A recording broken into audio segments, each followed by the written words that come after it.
The stench of cold iron and overly sweet lilac lay heavy in the air of the drawing room, a grim perfume clinging to the velvet draperies and the thick antique carpets of the Ashwood estate.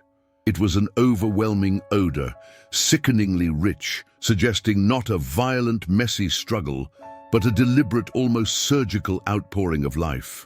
Sheriff Elias Thorne stood on the threshold, his thick leather boots planted firmly on the polished heart-pine floor, unwilling for a moment to cross the invisible line separating the world he knew from the chilling tableau before him. The scene was less a crime and more a perverse piece of dark artistry, carefully curated for maximum psychological effect. The victims, Mr. and Mrs. Ashwood, prominent figures in the slow, agonizing reconstruction of post-Civil War Virginia society, lay meticulously arranged. They were not sprawled or tossed about. They were placed side by side on the large, ornate rug before the cold hearth, their hands folded gently across their chests, resembling marble effigies on an ancient tomb, rather than recent casualties of a brutal home invasion. Their throats had been opened with horrifying precision, the cuts clean and deep, suggesting strength and absolute control. Yet the horror was amplified by the lack of blood spatter. The surrounding surfaces were strangely clean, implying the fatal act had been performed where they lay, and the remnants of the violence swiftly, expertly contained. This absence of expected mess was the first chilling anomaly that tightened the knot in Thorne's stomach. But that was not the true horror. The true horror was waiting down the hall, detained in the small, unused solar room, sitting silently, bathed in the sickly yellow glow of a single kerosene lamp. The true horror was 17-year-old Clara Maywood. Clara, the Ashwoods' only surviving child, orphaned now in the most definitive sense of the word, offered no resistance, no tears, no explanations. She was found hours after the morning light broke, still in her simple white nightgown, walking slowly through the manicured rose garden, the hem of her garment dusted lightly with dew and something darker, more significant. When the first deputy arrived, breathlessly responding to the panicked alarm raised by a fleeing stable hand, he found her contemplating the wilting winter blooms, entirely absorbed in their fragile existence. When he approached, speaking with the urgent roughness necessitated by the discovery of two freshly murdered bodies inside the manor, Clara simply turned and offered a smile. It was not a smile of relief, nor of mockery, nor even of derangement. It was a perfectly serene, almost beatific expression, a gentle parting of the lips that suggested contentment, profound understanding, and absolute, frightening peace. And critically, she held that smile unwavering and fixed the entire time the deputy spoke, the entire time she was escorted back inside, the entire time she was formally detained. She smiled when no one spoke, and she smiled when she was spoken to. That ceaseless, unnerving pleasantry juxtaposed against the ghastly violence in the drawing room was the second, deeper hook that dragged Thorne into the chilling reality of Ashwood Estate. This estate, Ashwood, was more than just a house. It was a mausoleum of ancient southern prosperity, built on the suffering and sweat of generations. Situated deep in the rolling hills of Tidewater, Virginia, the sprawling property carried a history as dense and tangled as the ancient cypress trees surrounding the swampy low ground. The bricks of the main house, stained dark by 2 centuries of damp air and unspoken secrets, felt heavy, pressing down on the inhabitants. And those secrets were not merely matters of financial debt or social scandal. They were rooted in blood, specifically the violent suppression of desperation. Decades prior, in the waning years of the 18th century, Ashwood had been the site of a horrifying, failed uprising. The subjugated people, driven past the breaking point by the cruelty of the then owner, had attempted a revolt. The consequences were brutal and swift, serving as a terrifying example to the surrounding counties. The original Ashwood family, though injured, had survived, but the reprisal was absolute.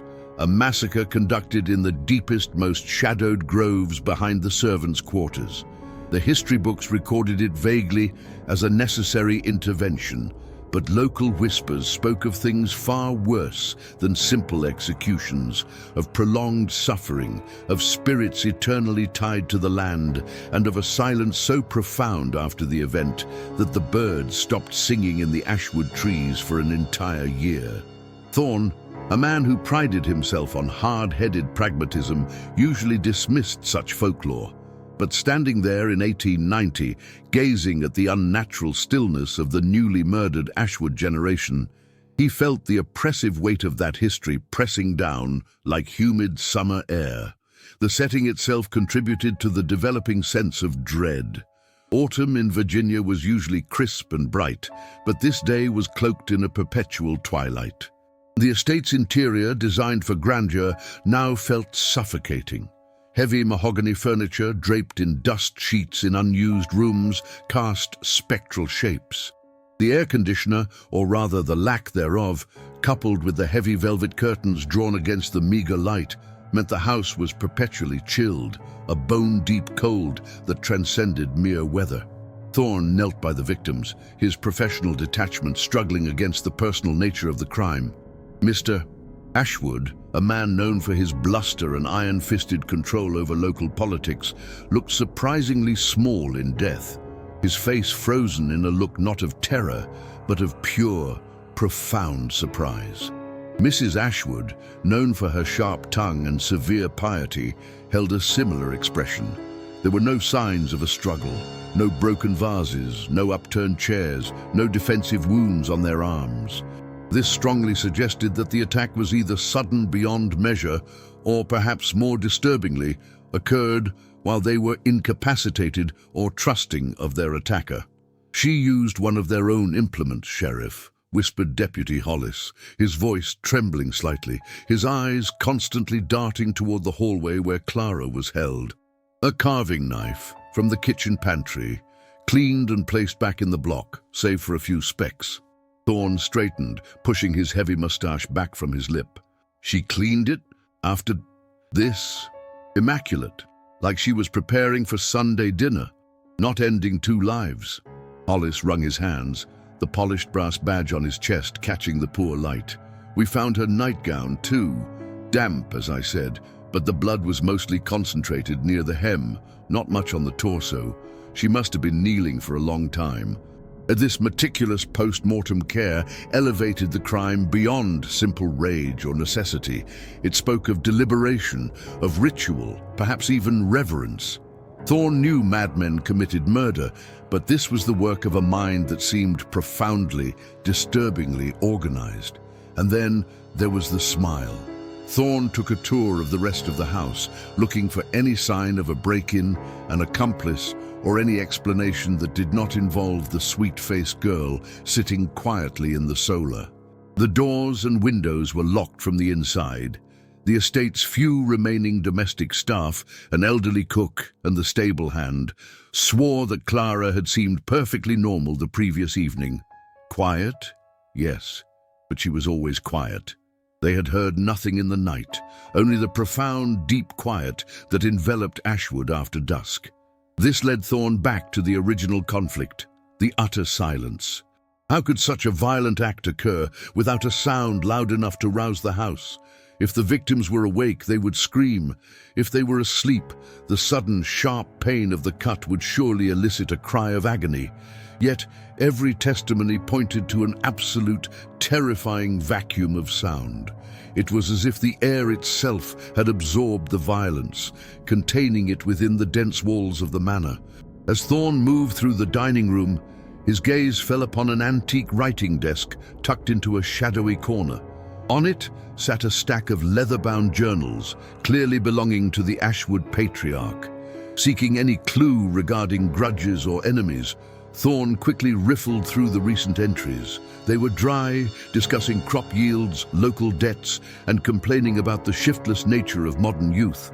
Nothing actionable.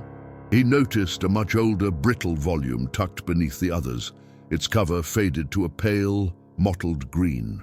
The pages within were foxed and brittle, filled with elegant, sloping copperplate handwriting dating back over 100 years. signed by a previous Ashwood ancestor, Elias's namesake. Thorne opened the old book. The first few pages were standard plantation records, but as he flipped deeper, the tone shifted abruptly. The script became rushed, frantic, almost illegible. The entries chronicled the rising fear and paranoia in the late 1790s, the growing unrest among the enslaved population. The writer detailed whispered meetings, strange signs found carved into the barn doors, and the increasing insolence of the workers. Then came the entry that made Thorne's blood run cold, dated 1798. It was a single long paragraph detailing the night of the failed rebellion. The insolent dogs tried their hand at murder this evening, foolish, desperate creatures. We put them down quickly, thank the Lord. But the worst part, the part that chills me still, was not the struggle. It was their faces. As we bound the final group in the grove, preparing the necessary justice, they did not cry out. They simply looked at us. And I swear they did not just look, they offered a hideous internal smirk, a silent defiance that suggested they knew something we did not, something about the land, something about what was owed. The overseer, frightened, struck down the leader and demanded they stop that cursed smiling. But even as the rope tightened, the silent smiles remained. We must ensure that Grove is quieted forever. Bury them deep. The silence must be restored, or this place will never know peace. Thorne's hands, normally steady, trembled slightly as he closed the journal.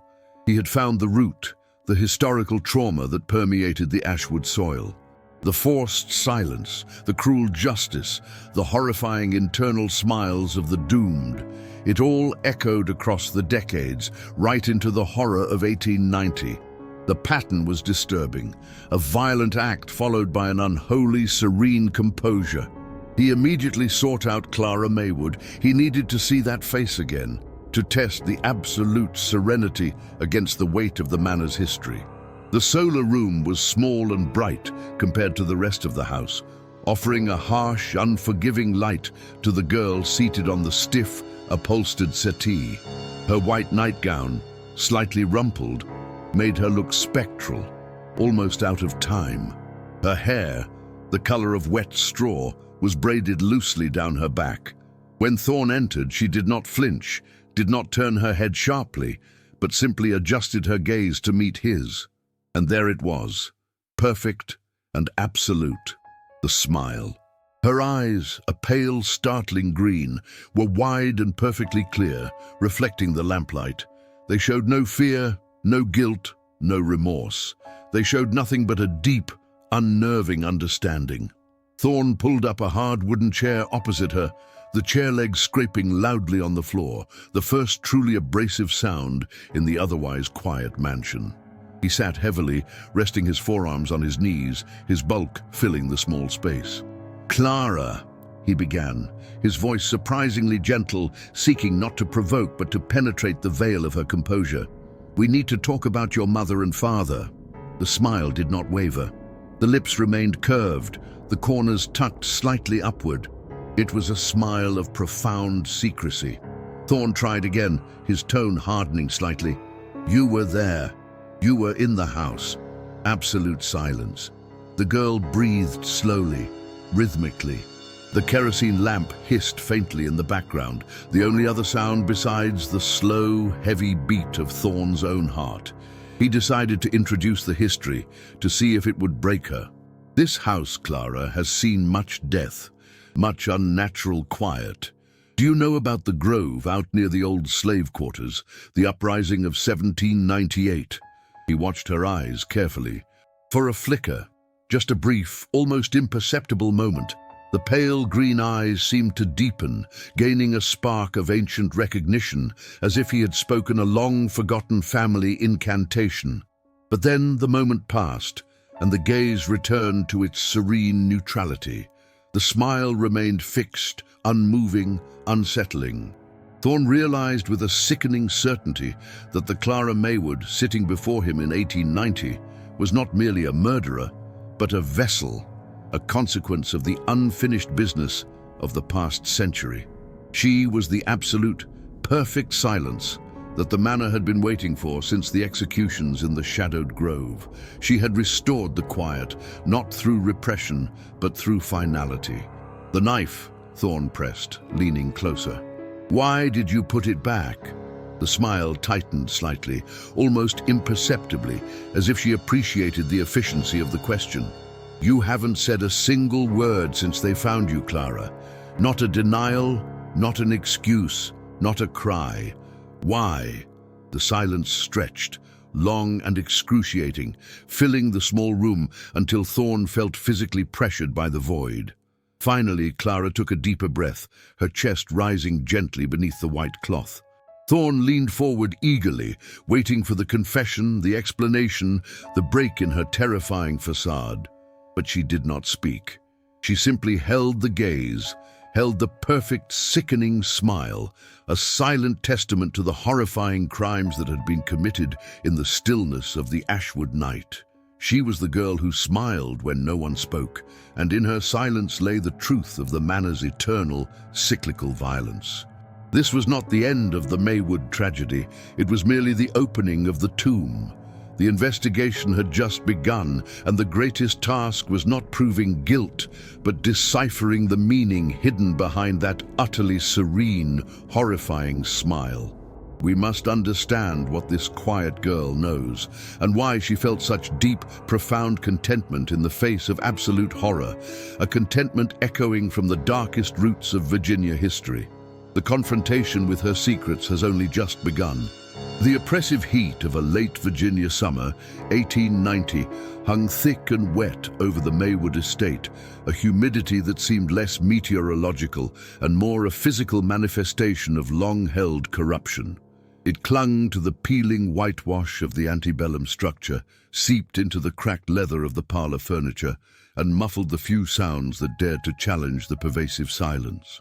It was a silence broken only by the incessant high-pitched whine of unseen insects, a sound so constant it became its own form of auditory deprivation, forcing the mind inward toward the things buried deep.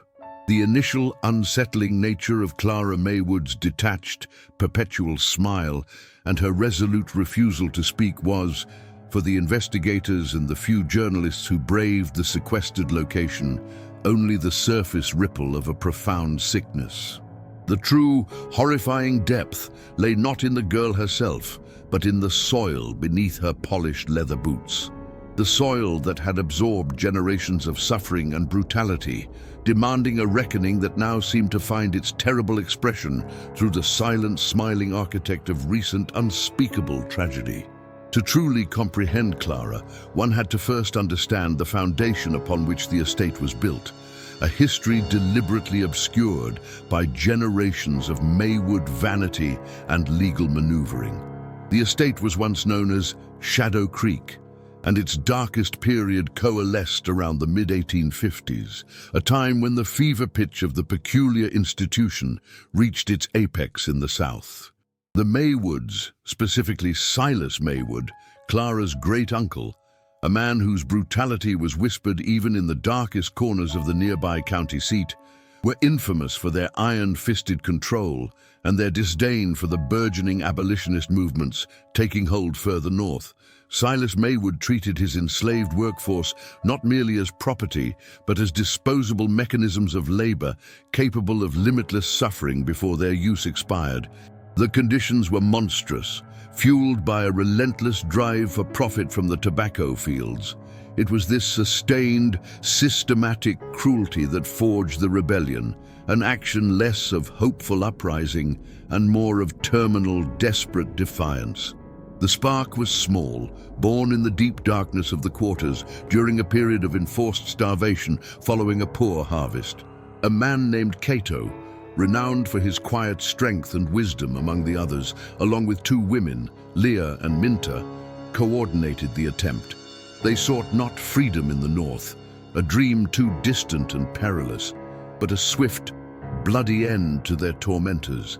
They knew their revolt was a suicide mission, but the prospect of another dawn under Silas's tyranny was a fate more terrifying than the hangman's rope. The uprising lasted less than 3 hours.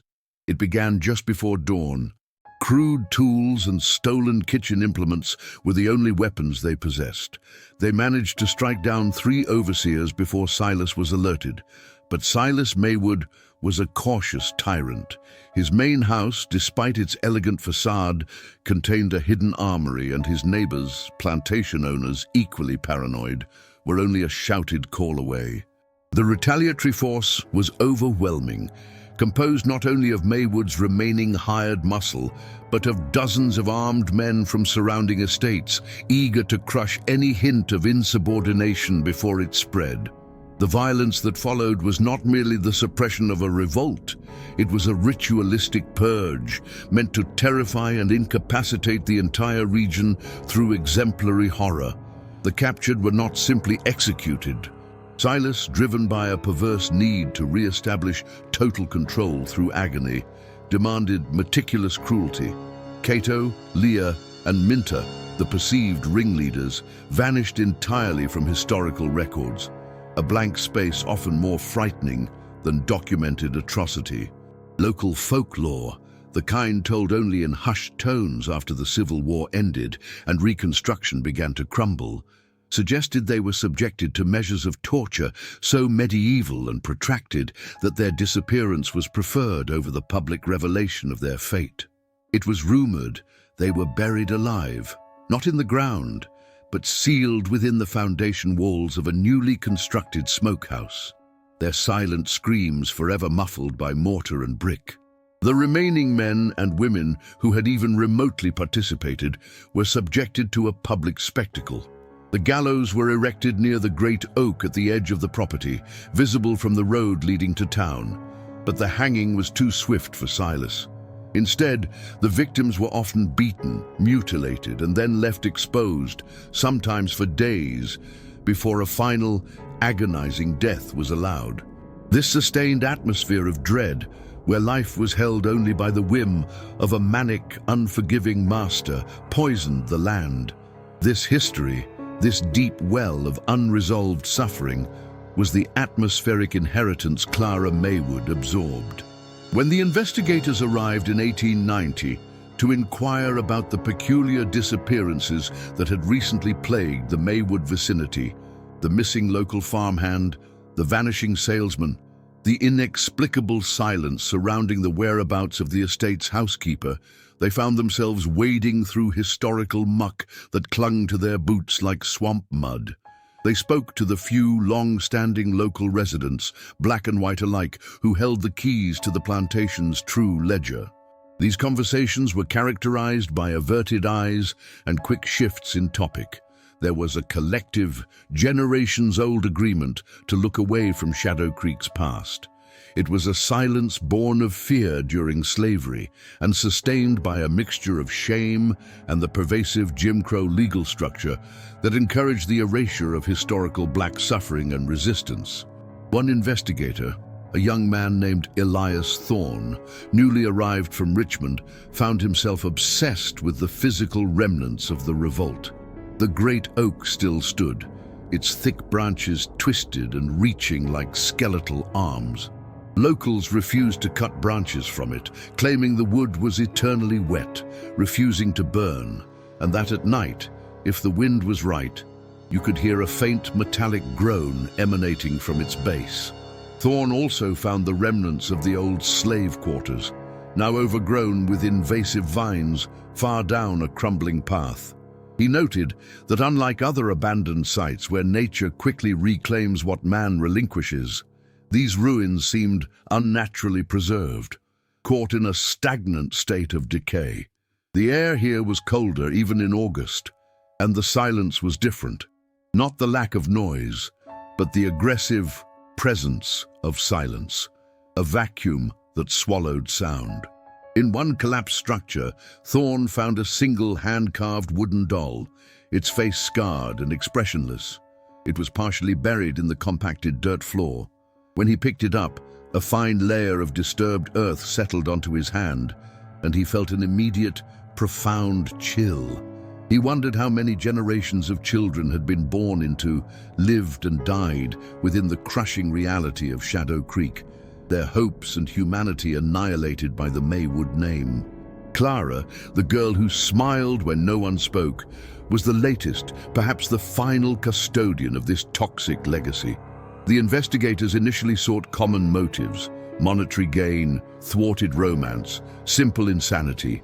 But as they dug into the archives, connecting Silas Maywood's mid-century atrocities to the recent, horrifying methods employed by Clara, methods that seemed designed less for concealment and more for psychological torment, they realized that the motive was rooted deeper than individual pathology. It was as if the land itself, soaked in blood and betrayal, demanded a specific patterned violence, and Clara was merely the vessel, the exquisite and horrifying tool of its fulfillment. Her smile, that disconcerting, tranquil upturn of the lips, began to look less like an expression of simple mental defect and more like the satisfied serenity of an ancient, successful parasite. The victims of Clara Maywood in 1890 were not chosen at random. Thorne discovered that the missing farmhand, Samuel Jennings, was the great-grandson of one of the women who had been publicly tortured following the 1850s uprising. The vanished salesman, Mr. Hemlock, was documented as the descendant of a family that had actively assisted Silas Maywood in quelling the revolt, bringing weapons and horses. The girl's actions were beginning to look less like modern, isolated crimes and more like the continuation of an ancient, festering feud, a historical echo that had waited decades to sound again.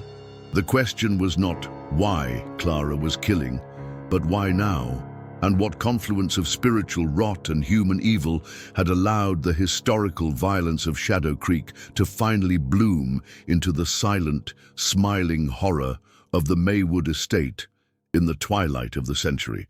The old Maywood house contained a secret wing, unused for decades, accessible only through a hidden panel in the library, a panel disguised as a set of volumes detailing colonial Virginian law and agricultural prosperity. When Thorne and his superior finally breached this space, they were met not with bodies, but with meticulous hand-drawn maps of the plantation, overlaid with old surveying lines and marked with small, precise crosses. The crosses were not random. They converged heavily around the old slave quarters, the Great Oak, and the rumored location of the sealed smokehouse foundation. Clara Maywood had not forgotten the history the rest of Virginia desperately tried to ignore. She was systematically charting the landscape of human pain, identifying the exact locations where the historical wounds of the Maywood legacy lay deepest. And what she was doing at those sites, the reason for her recent victims and their strange, silent disappearances, remained an agonizing, terrifying, open question.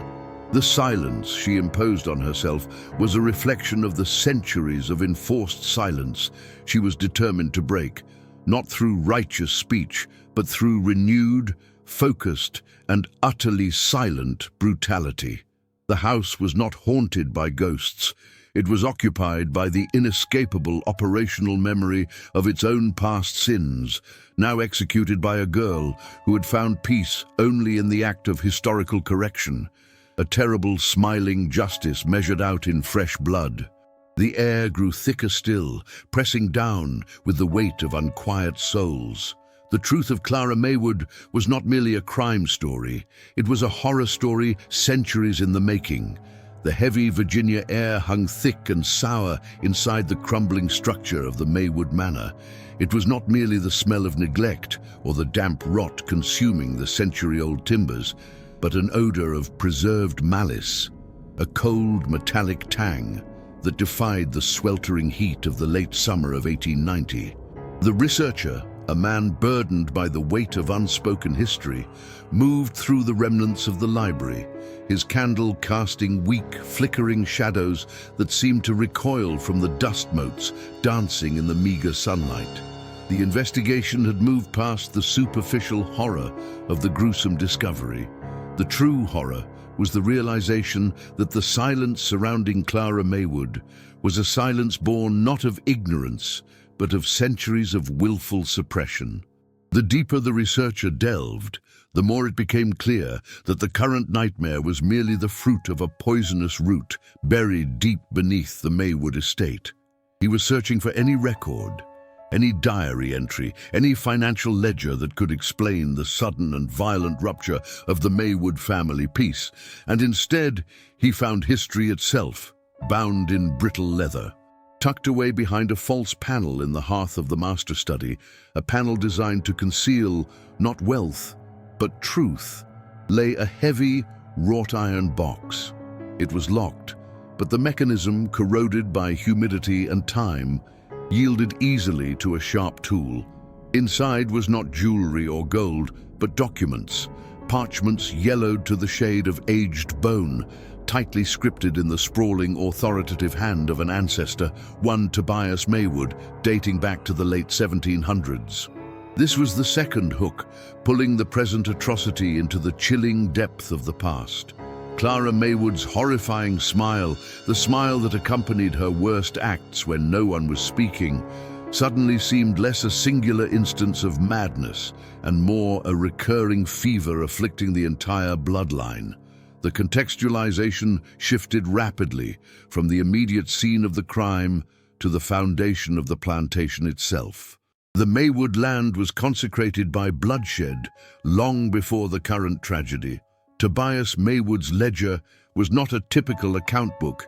It was a testament, a defensive document written in the aftermath of what he termed simply the Great Upheaval of 1792.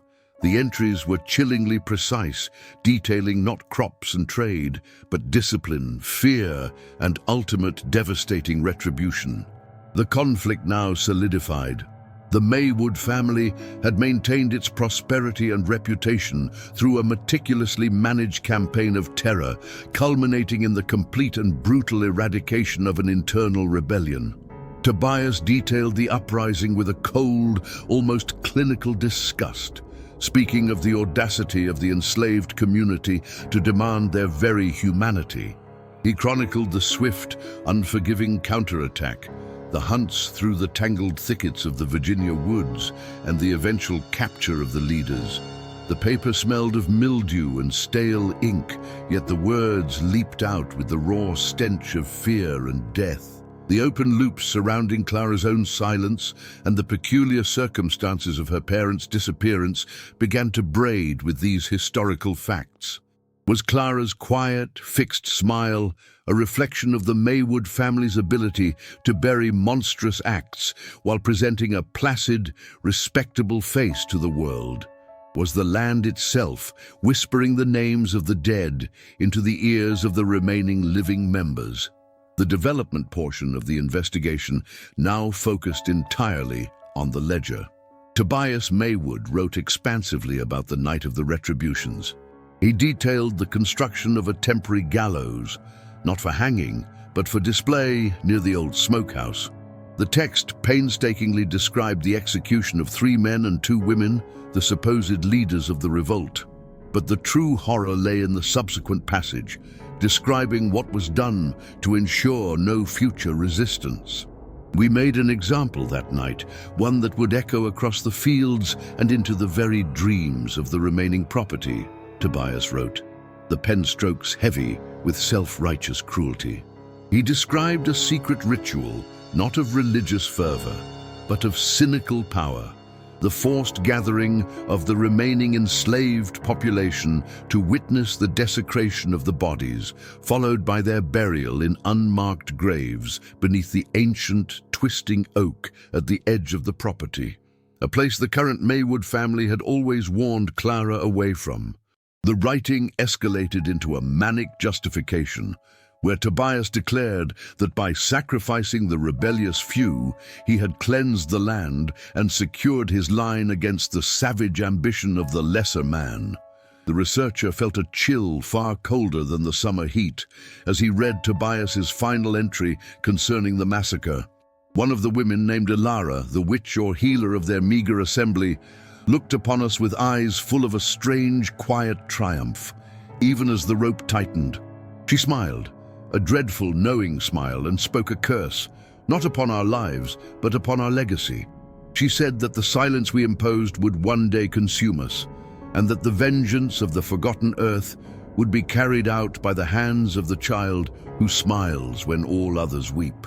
A chilling prophecy, easily dismissed by men of God, yet I recorded it, lest the future forget the strength required to maintain order. The juxtaposition of Ilara's dreadful smile in 1792 and Clara's vacant yet identical smile in 1890 was the pattern interrupt. It was too precise to be coincidence. The investigator realized that he was not chasing a mad girl. He was chasing the bitter, delayed response to a 2-century-old curse. He compared the dates of the Maywood family's recent disappearance, the parents, Mr. and Mrs. Maywood, vanished 3 days before Clara's own dreadful acts began, with a particular sequence of strange storms noted in a marginalia of the ledger. Could the curse have been activated by some recent event, perhaps a structural change or disturbance of the ancient burial site? Driven by this frightening realization, the researcher quickly left the study and descended into the cellars, the lowest part of the manor where the foundations met the earth. The air here was genuinely freezing, heavy with mineral deposits and a stagnant energy. He located the area directly beneath the ancestral oak, noted in the ledger as the site of the mass burial. There, carved deep into the damp stone wall, was a crude depiction of a woman with a wide, terrifying smile, Ilara's smile. Next to it, in the same unsettling script found in Tobias's ledger, was a single line, added much later, perhaps by Clara's father, who may have been secretly obsessed with the ancestral curse. She smiles only when the history is quiet. The re-engagement was immediate and visceral. If Clara's actions were the physical manifestation of an ancestral haunting, then her smile was the sound of the past, finally bursting through the veneer of respectable Virginian life. The Maywood parents had not merely disappeared. They had likely been the first victims of the curse's full flowering, removed from the equation so that Clara, the designated vessel, could complete the cycle. The researcher frantically searched the cellar floor, confirming the unsettling details. He found, beneath several layers of loose dirt and broken masonry, not bones, but carefully preserved artifacts, 5 small, rusted iron lockets, each containing a strand of tightly braided hair. These were the only physical remnants of the 5 murdered people mentioned by Tobias. But the most horrifying discovery was that the floor directly above these lockets had been meticulously scraped clean, indicating a recent, deliberate activity. The floorboards above were missing, showing where they had been removed and replaced, almost certainly by Clara. The escalation continued as the researcher began to understand the mechanics of the horror. Clara was not simply killing, she was enacting a form of ritual vengeance, guided by the spirits of the forgotten. The violence she performed, the way the victims were displayed, the unnatural cleanliness of the scene, mirrored descriptions of ancient forms of retribution against plantation owners, suggesting she was performing a bizarre, inverted historical replay. The climax arrived not with a physical confrontation, but with a horrifying cognitive breakthrough, tying the 3 generations of terror together. The researcher discovered a small, child-sized drawing tucked into the mortar between 2 foundation stones. It was clearly done by a young Clara. The drawing depicted the manor house engulfed in flames, and standing outside were 2 figures. One was a tall, stern man, the other a young girl with an unmistakable, wide, silent smile. But beneath the drawing, in Clara's childish, shaky script, was a list of names carefully crossed out. These were the names of her immediate family and the people she had recently murdered, the neighbors, the servants, and finally, the parents. However, beneath the last crossed-out name, there was a final, chilling entry, written in a different ink, looking fresher. The earth remembers her name, and the silence must be broken. It will be broken by the final one. The researcher realized the terrible truth. Clara Maywood was executing the curse, Her smile was the harbinger of historical justice, twisted through the prism of madness. But the list of names was incomplete. There was still one name left uncrossed. The name was impossible to read directly, smudged and faint, but the researcher was certain it was related to the ancestral line itself, or perhaps related to the very people currently investigating the crime. The final, horrifying payoff came when the researcher noticed the faint disturbance in the dust near the heavy cellar door. It had been sealed shut from the outside, presumably by Clara, or the person who had managed to escape her initial rampage. But now, slowly, agonizingly, the door began to creak inward, not pushed, but seemingly pulled by an unseen, immense force. The sound was not of a forced entry, but of an inevitable, quiet return.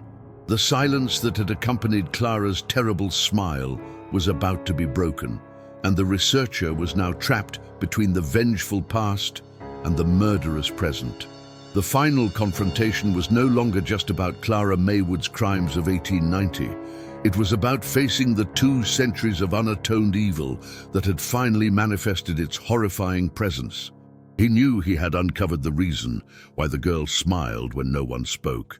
She smiled because the silent dead were finally talking through her. The history demanded its final witness.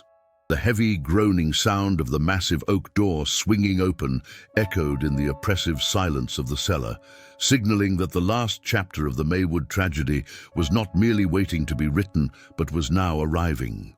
The ultimate fate of the smiling girl and the full extent of the horror she was unleashing remained suspended, waiting for the final dreadful morning. The air in the cellar of the Maywood estate did not breathe.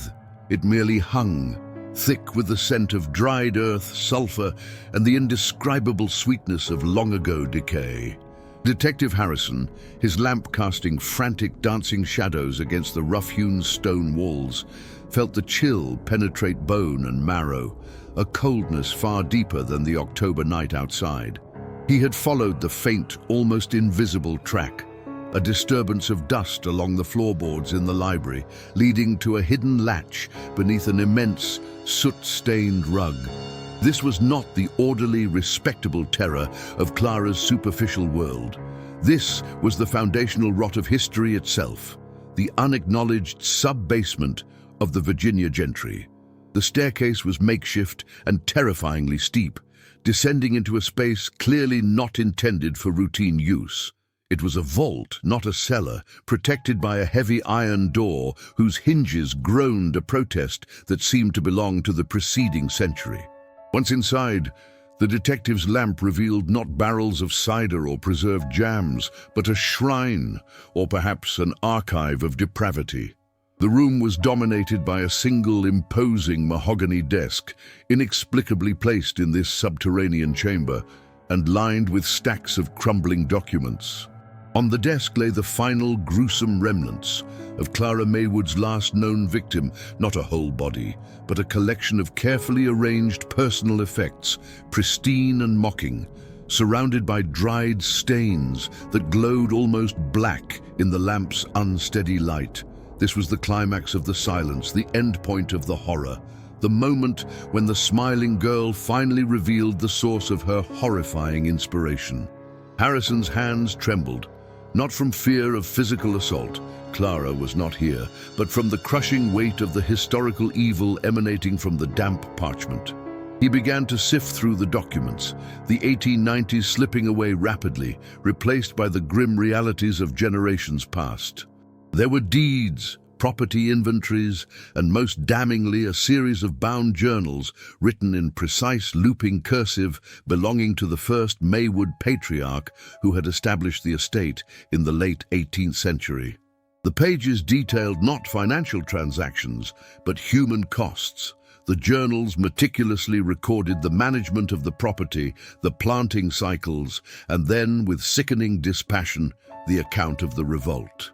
Sometime around the year 1788, a coordinated, desperate uprising had occurred among the enslaved population of the sprawling Maywood plantation.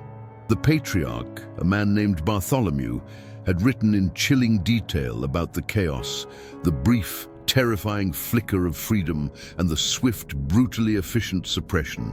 The horror was not just in the event itself, common though such tragedies were in the annals of Southern history, but in the specific methodological cruelty that followed. Bartholomew Maywood had not simply executed the leaders, he had systematically silenced them. The journal entry describing the final terrible night was almost artistic in its callousness. We ensured not a sound escaped them.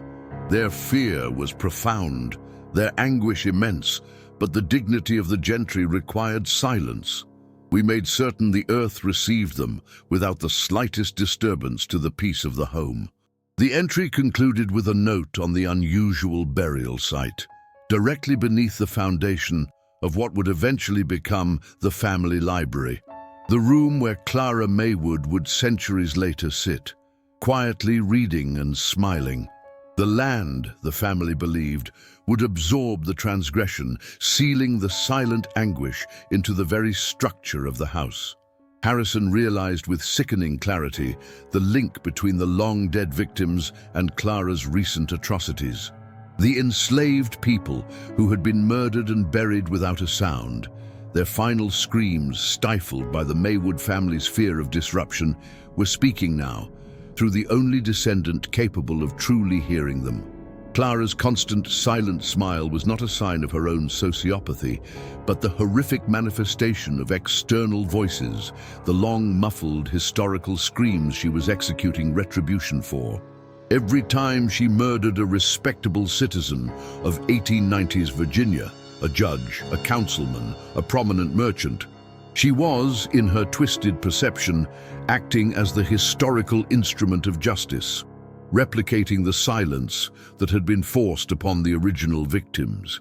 She was inflicting the forced, unacknowledged suffering of the past upon the complacent, speaking present. The density of the horror was overwhelming. Harrison found a final, much more recent entry, scrawled clumsily in Clara's own hand, beneath the final ledger entry of the 1788 massacre. It was not a confession, but a poetic affirmation. They asked me for their peace. They told me that noise is the enemy of truth.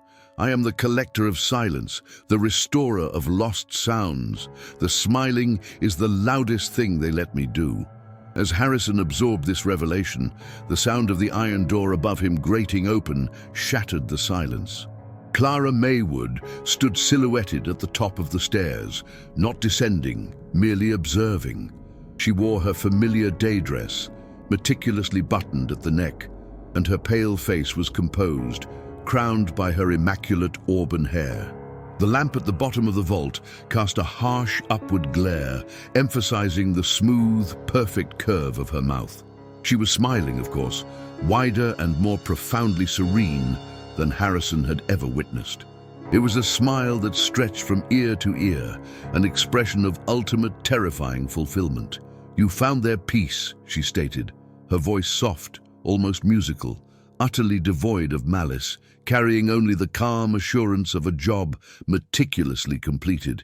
"You found what the land requires." The detective, clutching the heavy, damning ledger, finally understood the futility of arresting a force of nature driven by ancestral trauma. This was not a solvable crime in the conventional sense. It was a reckoning. He raised his heavy Colt revolver, the metal cold and impersonal in his sweaty hand, pointing it directly at the spectre framed above him. "Clara," he managed, his voice a dry rasp against the ancient silence. "The killings stop now."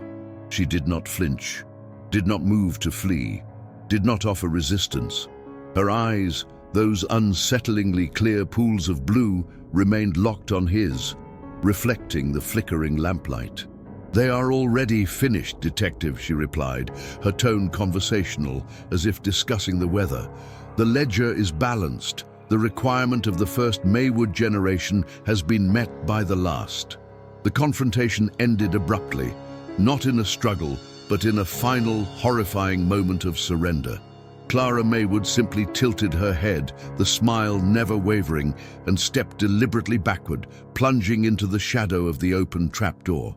The detective fired, the deafening report echoing violently in the cramped space, but he heard the sickening thud a fraction of a second before the bullet could have found its mark. The sound was not the clean, immediate collapse of a body, but the heavy, yielding sound of wood giving way under sudden weight. Harrison scrambled up the rickety stairs, adrenaline overcoming dread. He found the opening clear, the heavy rug pushed slightly aside. Beyond the immediate opening, the library floorboards were splintered. Clara had not just fallen down the stairs, she had evidently retreated into a deeper, unsecured section of the house's foundation, perhaps one weakened by the centuries-old graves beneath the structure. He found no sign of her in the subsequent search of the collapsing cavity, only dust, soil, and the faint, persistent smell of mildew and blood. The hunt for Clara Maywood, the girl who smiled when no one spoke, ended that night not with an arrest, but with an enigma buried deep beneath the Maywood manor. The official conclusion delivered to the public was necessarily sanitized. The Maywood girl, driven to madness by an undisclosed nervous affliction, was presumed dead, having perished in an accidental collapse within the old, unsecured portions of her decaying family estate. The connection between her murders and the historical injustices detailed in the hidden ledger was deemed too sensitive, too explosive, and too deeply disturbing to the fragile peace of the Reconstruction-era South.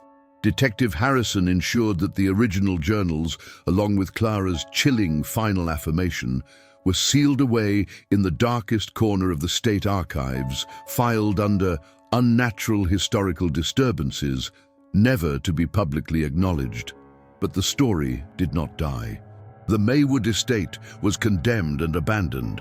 Locals refused to go near the property, claiming that on the windless nights, when the silence was absolute, one could hear faint, rhythmic scraping sounds beneath the library. Sounds that were not screams, but the unnerving, cheerful whispers of a girl who had finally achieved her desired, absolute silence. Years passed. The memory of Clara Maywood became a chilling local legend, the ultimate ghost story reserved for hushed whispers late at night. The true, horrifying connection between the smiling girl and the long-silenced victims of the 1788 revolt was locked away, but its echo persisted.